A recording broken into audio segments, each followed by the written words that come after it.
AI is about relationships because AI can help us cut to the chase, find that point of light, and bring them a solution that they need.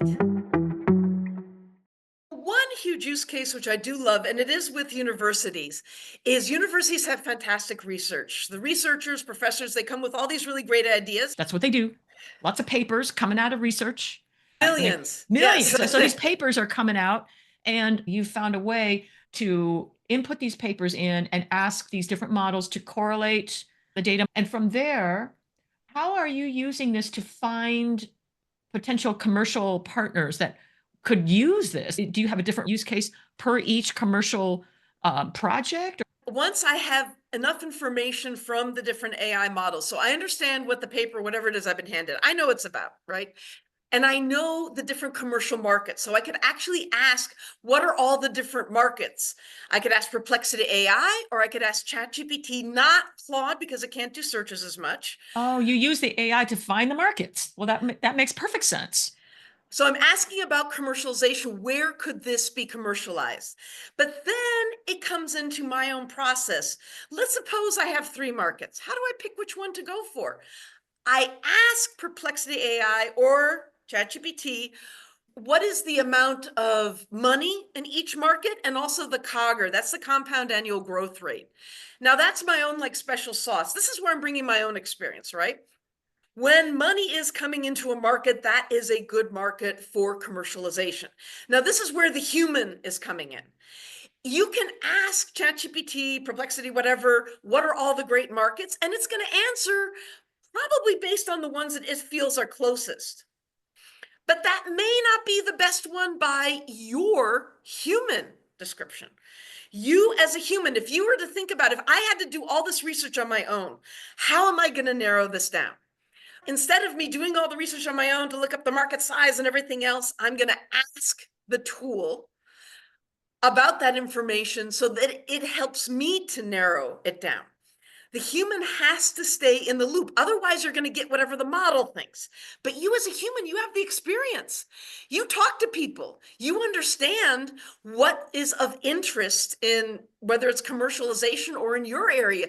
You have your own special sauce. You need to bring that special sauce in. And to do that, you need to think about, as I said, if I had to do this manually, what kinds of things would I search? You know what? I'm going to ask the model that. Wow. Yeah, I can see how it's not just, okay, AIs just figured this out. So can you give us a more specific example? Let's say you're discovering papers coming out in biochemistry around a new medication. You feed these papers into all these different engines or LLMs and find what we think the latest research is saying. Are you doing this uh, through for one paper at a time, or are you inputting all papers in biochemistry in the year 2025, or how are you doing that?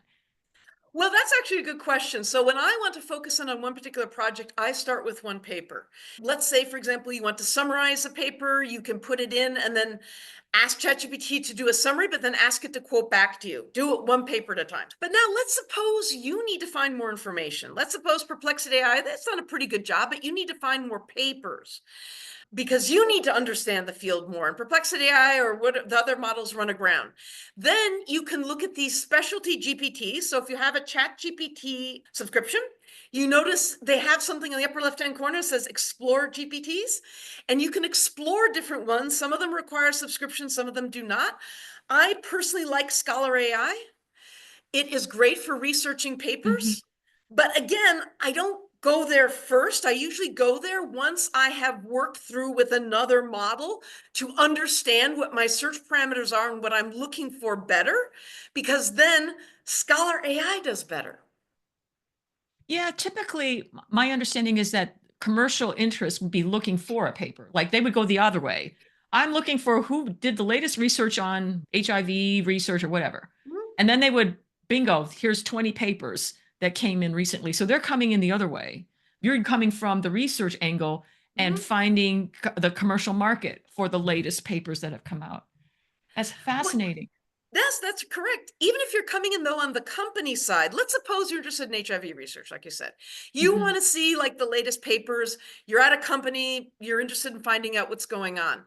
There is so much going on out there that it can actually be very difficult to simply get that information.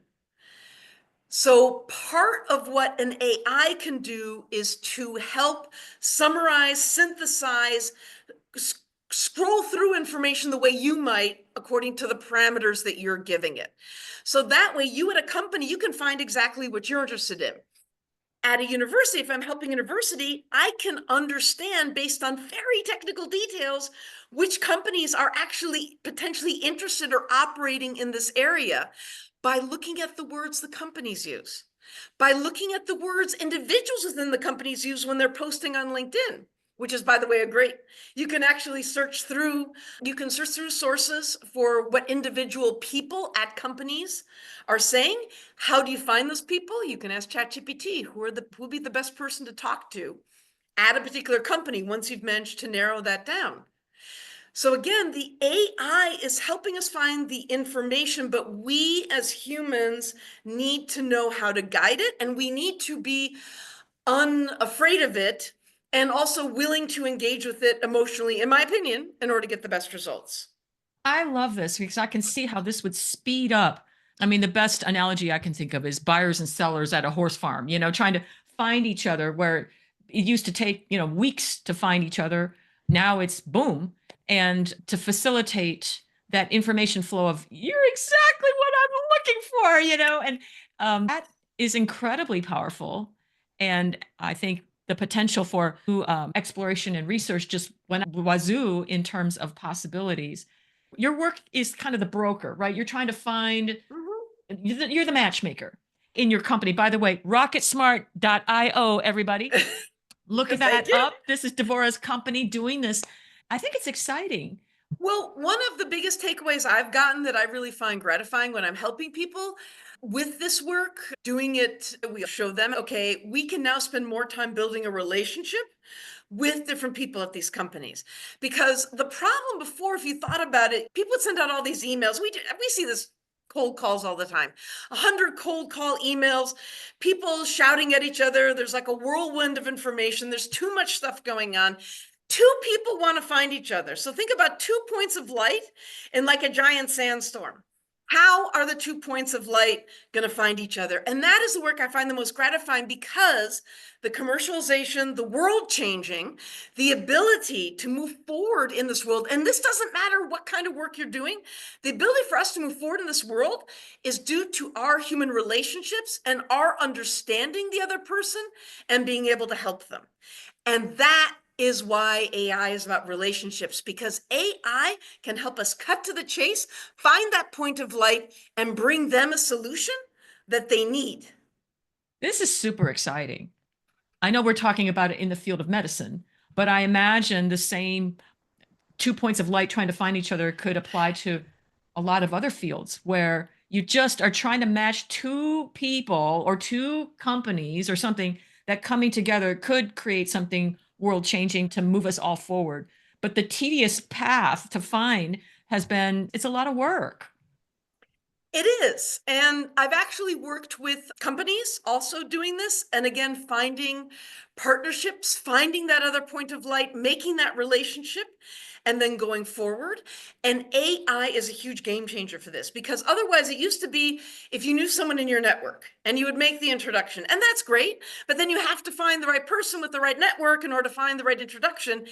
And you can see that you end up with like a chicken and the egg situation where you never get to the chicken. You're always stuck with the egg.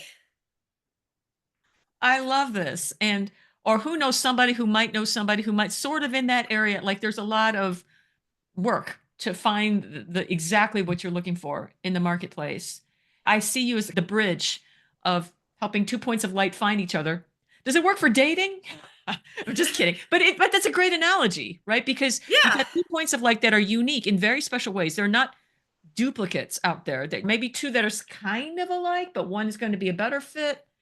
So I am contributing to that on the medicine side by working with universities and with earlier stage companies, but also with later stage companies to find each other, to help each other out. Let's suppose there's two companies and they'd work great together, but you know what? One company is just too early stage for the other one. It's not a great fit. They haven't quite found each other yet. They should go on and look for other kinds of partnerships. We spend a lot of time in this world trying to make the pieces fit together. And there are so many people all over the world who could bring that missing piece to our work, and we can't find them yet. And that is what I focus on helping people do. Oh my gosh, I get excited listening to this. So later stage companies have different demands or different criteria than early Mhm. stage. Can you give an example for someone listening who might not be aware of the differences? Well, so one example with large pharmaceutical companies, they don't always want to take on risk. They're interested in earlier stage research, but many of these companies with whom I've spoken are more comfortable with startups that have gotten to a certain phase. They have more data. Maybe they've gotten to like a phase 1 clinical trial, just Ah, something that right. shows it's going to actually work. You've de-risked it, which is super helpful. But universities are often coming out super early stage. However, there can be smaller companies who might specialize in that exact niche, who can analyze the research, evaluate it, and evaluate the researchers. For them, it's not a big risk because they understand. You can't expect a big pharma company to understand every single tiny little niche to the depth that a specialty, smaller medical company would be able to understand that.